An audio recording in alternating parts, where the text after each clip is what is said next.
Hola, ¿qué tal? Estamos con una nueva entrega del ciclo El Ladrón del Fuego en la Onda Digital, la 12ª entrega de este año, como siempre con la escritora Lilian Irigoyen. ¿Qué tal, Lilian? ¿Cómo están? Transmitiendo desde la Fundación María Chacos con el auspicio de la firma Mare Limitada, representante para Uruguay de la División Sistemas Médicos de General Electric, y también de la Corporación Navíos. Hoy vamos a empezar agradeciendo a una televidente, a Agustina, del barrio del Buceo de Montevideo, que es la que ha sugerido el tema que vamos a tratar hoy. Y como siempre decimos, pueden comunicarse con nosotros a través del correo electrónico del fuego elladron@gmail.com. Y el título de hoy, como siempre venimos acostumbrando a titular estos capítulos, el título de hoy es Perded toda esperanza a los que entráis. No vamos a hablar del Dante, no vamos a hablar de la Divina Comedia, de su frase que original era Lasciati omni speranze voi che intrate, ¿no? Disculpen mi italiano, pero vamos a andar por ahí, porque todo se toca, como hemos visto, la mitología griega llega hasta nuestros días, hasta nuestra cotidianeidad. Y hoy vamos a hablar del inframundo, ¿no? Sí, tema no menor. El inframundo o Hades, ¿no? En la mitología griega. Sí. Ya habíamos visto esto, pero Zeus, Poseidón y Hades se habían repartido el mundo, ¿no? De alguna manera. Ahí está, y Hades le había tocado el Hades, que pasaba a ser un poco más amplio, ¿no? Porque después el Hades está formado por el Erebo y después tenemos que es la entrada al Hades, pero después hay otras, empezó a complejizarse toda esa visión. Tenemos un Tártaro donde van las almas de los criminales, que también creo que habíamos hablado en un principio alguna vez, tal vez al principio de estos programas, que se decía que la distancia entre el Tártaro y el Hades era la misma que de la tierra hacia el cielo, ¿no? O sea que se separaba, pero ahí en un principio sirvió de morada, mejor dicho, luego de morada de castigos de las divinidades preolímpicas, los titanes y los gigantes, pero después se hizo extensivo a donde estaban los grandes pecadores también. En esas distancias que tú mencionás también hay algo de simbólico, claro, ¿no? De la construcción de esa simbología y también de dividir dónde iban a estar aquellos que habían sido virtuosos y que no habían sido virtuosos en sus vidas. Sí, sí. También existía lo que se llamaban los campos elíseos, los campos de Afodelos, que era una planta, ¿no? Y se encontraba en el Erebo, y que estos campos venían a estar, a veces se dice que eran los que habían tenido una vida sin destaque. También se decían que estaban ahí las almas antes de ser llevadas al juicio con los grandes jueces del Hades, ¿no? Que eran Minos, Radamantis y Eaco, hijos de Zeus todos, que eran los jueces del inframundo y que determinaban si se quedaban ahí, si habían tenido una vida demasiado chata, si habían tenido una vida virtuosa, o habían sido iniciados en los misterios de Eleusis, por ejemplo. Si habían sido iniciados en algunos misterios, también iban a los campos elíseos, y había otra categoría que está un poco difusa, que es la isla de los bienaventurados, que dicen que iban los muertos en batalla y los grandes héroes. Y ahí hay también algo de una isla blanca que se nombra en la leyenda de Helena, que se mezcla, ¿no?, la leyenda con la realidad de Terpsícoro, de un poeta que existió realmente, y que dicen que ese hombre que quedó ciego por denostar a Helena, pero que luego un navegante que pasó por el Mar Negro encontró esa isla y escuchó la voz de Helena, que vivía feliz con Aquiles, casada en esa isla, diciéndole que creara la famosa palinodia, que era resarcir el insulto de decir que Helena había sido una deshonra para Grecia, y bueno, o sea, ahí se creó todo el mito de la nube, ¿no? De que Helena fue formada de una nube, la que fue a Troya fue una nube, no Helena. Pero esa es una digresión. Los prados o campos afodelos que nombraste, que los afodelos eran unas plantas, ¿no? Sí. Y que por ahí se dice que quienes estaban ahí se alimentaban de esa planta, del bulbo de esa planta, ¿no? Que eran, creo que asadas, en ceniza. Y en ese estos prados estaban en el Erebo, pero además por ahí también en el Erebo, que está personificado en la teogonía de Hesíodo, ¿no? Que se hace hijo del caos. Ahí hay muchas abstracciones que todo es muy interesante filosóficamente, ¿no? Se hace este Erebo, que esa oscuridad, que significa oscuridad, es hijo de un ser primordial, el caos, junto con la tierra y el tártaro. Son seres primordiales, y Eros, ¿no? El caos, la tierra, Eros y el tártaro.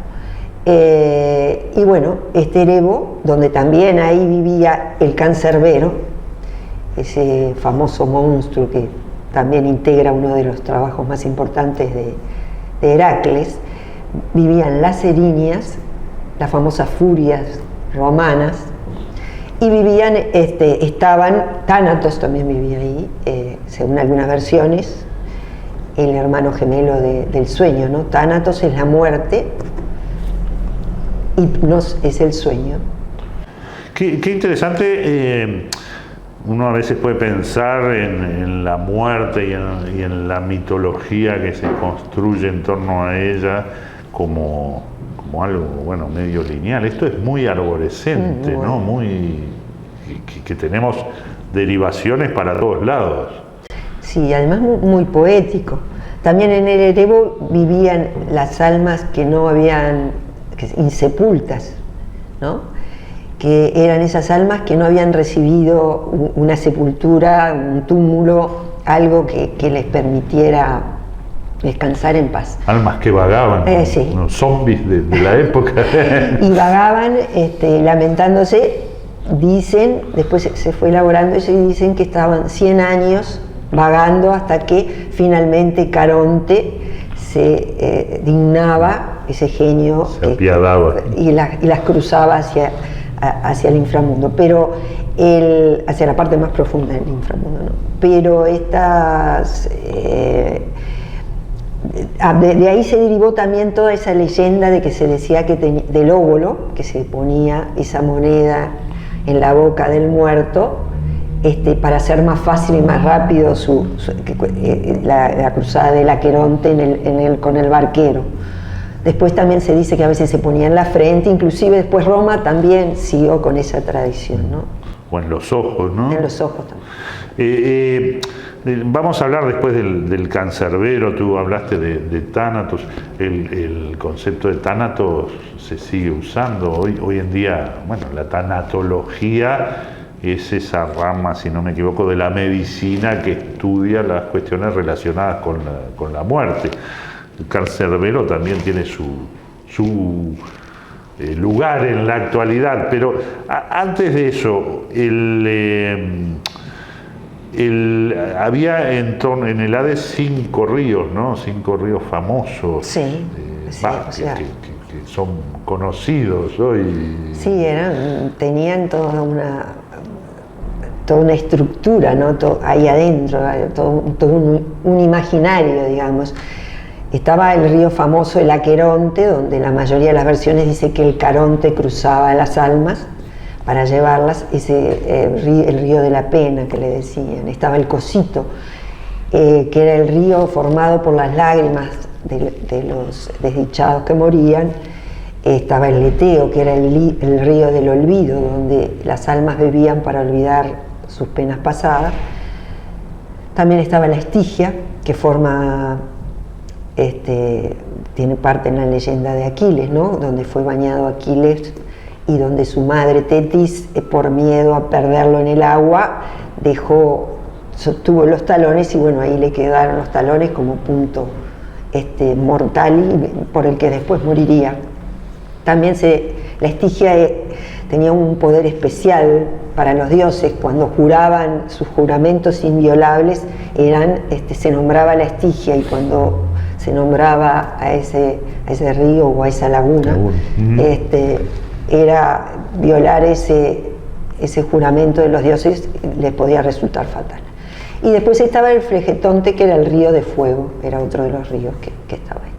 O sea que era un mundo bien definido, no era algo solo simbólico, ¿no? No, había un imaginario en torno. Y esa descripción del inframundo se da en la Ilíada y la Odisea, ¿no? Sí, en la Eneida también. Y en la Eneida, sí. Pero previamente no había o no hay registro. No. Lo más antiguo que tenemos así más es la Odisea, sí, es Homero que habla de ello, pero una descripción, además todas esas historias después se han ido elaborando y se han ido ampliando, ¿ah? Con las eriñas, con las queres, después se les empezó a situar en ese lugar, no siempre también, a las gorgonas, todos esos monstruos que de alguna manera asustaban o generaban cierto temor a lo desconocido, estaban vinculadas a esa parte, ¿no? El inframundo. Y comenzábamos hoy diciendo perder toda esperanza a los que entráis, ¿no? Y un poco esa era la idea de el que entra al Hades no sale, pero hubo excepciones, ¿no? Sí, algunas las vimos en algún capítulo anterior. Sí, Odiseo, Eneas, Psique, que en alguna vez hablamos de ella también, el alma, ¿no? Psique, en todo ese cuento que tiene con Eros, pero no el Eros primordial, sino el otro Eros, el hijo de Afrodita, entra y sale del Hades. Heracles, por supuesto, Teseo. Heracles en uno de sus trabajos, ¿no? En el trabajo, uno de los más importantes, pero hay varias cosas por lo que se vincula Heracles ahí, porque Heracles se lleva al Cancerbero, que casualmente, entre toda esta teoría de Hesíodo, es hija de Equidna, que es una serpiente paridora de monstruos, y de Tifón, ¿no? Y es hermano, Cancerbero, de la Hidra de Lerna, según toda esa genealogía, que es uno de los trabajos de Hércules, el segundo. Es hermano del león del león de Nemea, que es el primer trabajo de Heracles, y es hermano del perro de Geriones, que es otro de los trabajos de Hércules, o sea que está muy relacionado con Hércules, yo a veces digo un nombre por otro, pero el griego sería Heracles. El Cancerbero, que es un perro de 3 cabezas, ¿no? Que algunos incluso les ponen serpientes también, ¿no? Una cola especial, y no permitía ni entrar ni salir. También nos olvidamos de Orfeo. Orfeo también había entrado y salido. El perro cerbero, ¿no? Pero hoy Cancerbero es una palabra con una palabra única de nuestra lengua, que tiene la connotación de un padre cuida, por ejemplo, cuando a alguien se le dice es un cancerbero, a veces también se le decían a aquellos que cuidaban a presos, que custodiaban el cancerbero. Pero también se usa, por ejemplo, en España la denominación de cancerbero para el golero de un equipo de fútbol, ¿no? Nosotros como le llamamos arco, le decimos arquero al jugador, pero en esos lugares se le dice la portería, y al que cuida la portería, al golero, al arquero nuestro, se le dice cancerbero, el cancerbero de tal o cual equipo. Volvemos al Hades, a alguno de las excepciones. Bueno, Perséfone era una excepción de alguna manera, ¿no? También, sí. Perséfone, que fue raptada por Hades. Vivió ahí y después pudo salir, pero al haber comido algunos granos de granada quedó encadenada al Hades. Y ella sí entraba y salía, porque es la explicación de las estaciones, ella, ¿no? Entonces entraba un periodo de tiempo en el Hades y otro periodo de tiempo afuera con su madre, con el renacimiento y la primavera. Uno de nuestros primeros capítulos fue dedicado a Perséfone, si quieren pueden verlo y está disponible. Y ahí surgen también los misterios de Eleusis, ¿no? Entre ellas dos, que tienen que ver, sí, con el pasaje de la vida a la muerte, y los iniciados en esos misterios iban, se dicen, a los Campos Elíseos. Nombraste a Orfeo también, ¿no? Sí. Está Orfeo y Eurídice, que un poco también hablamos de ellos, ¿no? Que Orfeo salió, Eurídice no pudo. Casi. Solo porque él se dio vuelta y ahí no cumplió uno de los mandatos para dejarla salir, se dio vuelta y la miró, y bueno, ella volvió para atrás y él pudo salir, pero no llevarla. Teseo también, ¿no? Teseo, cuando bajó a buscar, cuando raptaron a Helena, y a la vez decidieron raptar, él y su amigo Pirito, raptar a Perséfone, y bueno, quedaron condenados a estar un tiempo ahí, hasta que Heracles, en su trabajo con el cancerbero, pudo liberar a Teseo, pero no a Pirito. O sea, son unas cuantas las excepciones, ¿no? Unos cuantos los que de alguna manera volvieron de la muerte, si se quiere, ¿no? También se habla de Sísifo, que es otro que bajó y engañó a la muerte. Eso es la muerte se lo llevó, y cuando lo vino a buscar, primero lo encadenó a la muerte, y se armó tal lío en el universo, porque nadie moría, que finalmente Ares bajó a liberarlo, y bueno, y se lo llevó a Sísifo. Pero después, como él había sido inteligente y sabía que tarde o temprano la muerte lo iba a llevar, le había pedido a su esposa que no hiciera las exequias debidas a su muerte. Entonces, cuando Tánatos, la muerte, se lo llevó, se quejó en el inframundo que no podía ser que su mujer le faltara de tal manera, no haciendo las exequias debidas, y convenció a la muerte para salir y para reprender a su mujer, lo que le valió escaparse y esconderse y lograr escapar del inframundo por un tiempo, hasta que finalmente no tuvo más remedio. Son unas cuantas las historias. Después y está el tema de Platón, de los órficos, de los pitagóricos, que agregan el concepto de juicio, ¿no? Y después de cuerpo y alma, que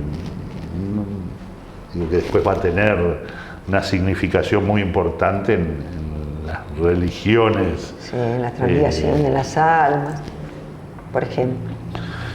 O sea, son muchos, no vamos a entrar en esos temas porque evidentemente no da, pero un poco nos hemos quedado, creo, con la idea de ese mundo, de ese Hades, ese inframundo, que también hace a la construcción del mito, ¿no? La otra vez leyendo unos materiales, estaba concretamente leyendo un libro de Yuval Noah Harari, que se llama De animales a dioses. Es un libro que está teniendo mucho éxito, y después ha escrito otro que se llama Homo Deus, donde explica un poco esa evolución del animal al hombre, y habla de, por ejemplo, en un momento que habla de los chimpancés que vivían prácticamente en tropillas de pocas decenas. La sociedad de los chimpancés eran son de pocas decenas de miembros, a lo sumo a veces llegan a 100. Él plantea además que se refiere al chismorreo, ¿no? Y dice que 150 personas es la cantidad óptima y máxima para el chismorreo, que ya fuera de eso es difícil de mantener, de conocer a la gente, pero trata de explicar cómo se pasa de esas tropillas de algunas decenas de chimpancés a las sociedades humanas, que también las primeras sociedades de Homo sapiens imaginamos que fueran de unas decenas de integrantes. Y él atribuye a cómo es posible, a por qué es posible pasar a esas ciudades, a esos estados, a esas corporaciones, iglesias, lo que fuera, en base a la ficción. Dice que una de las características distintivas del Homo sapiens es la construcción de la ficción. Y entonces sostiene, dice, la cooperación humana a gran escala, ya sea un estado moderno, una iglesia medieval, una ciudad antigua o una tribu arcaica, está establecida sobre mitos comunes que solo existen en la imaginación colectiva de la gente. Pero esos mitos tienen miles y miles de años de ir construyéndose, y es un poco lo que hemos tratado de estar viendo con Lilian. Entonces les vamos a dejar una yapa hoy, que es un videojuego que se llama La Caza de Eriñas. Como siempre, agradecemos a Lilian por la presencia y les decimos que pueden seguir comunicándose con nosotros al correo delfuegoladrón@gmail.com. Agradecemos a la Fundación Chacos por recibirnos en su casa, a las firmas Mare Limitada y Corporación Navíos, y los esperamos en la próxima entrega, que va a ser la número 13 de este año 2018. Gracias. Nos vemos.